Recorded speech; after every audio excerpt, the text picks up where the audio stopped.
अभियुक्त संजय राय, उनको जो सजा का म्याद सुनाया वो सजा का म्याद दिया। बीएनएस का जो 64 है, 64 में जो रेप के बारे में उनका जो जाबोजीवन अर्थात जाबोजीवन उनका सजा दिया, उसके साथ फाइन किया।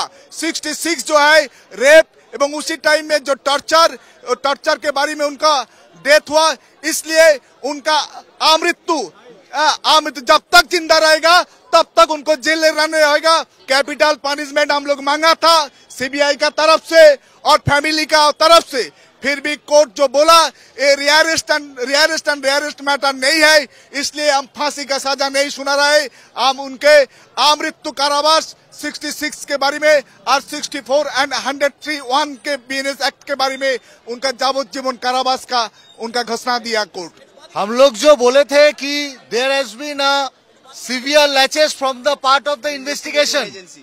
There is a severe laches which we pointed out in our argument, and today is the result of such a investigation, whereby we always prayed for the highest level of punishment, but the London court has given the life sentence of the accused person, and we have pointed out the laches of the investigation that created a confusion in the mind of the London court.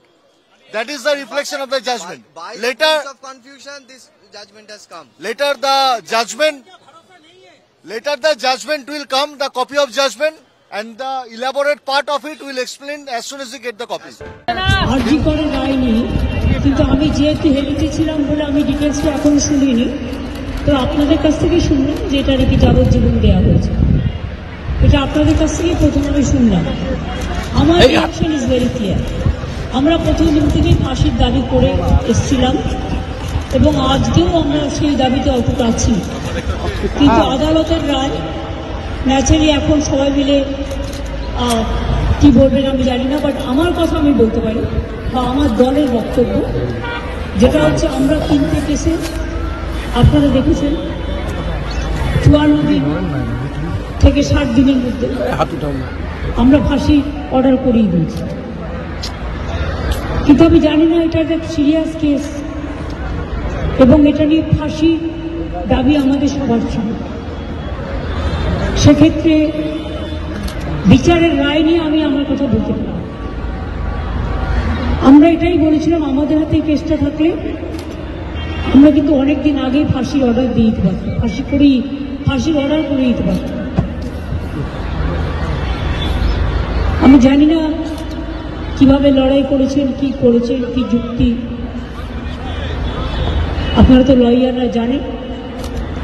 সুতরাং ডিটেলসটা তো আমি জানি না, ডিটেলসটা তো CBI করছে এবং আমাদের হাত থেকে তো কেসটা ইচ্ছা করে কেড়ে নিয়ে চলে গেল। আমরা তো বলেছিলাম আমরা যদি করতে না পারি তাহলে আপনারা সিবিআইকে দিন, কোনো আপত্তি নেই, কারণ আমরা চাই বিচার হোক।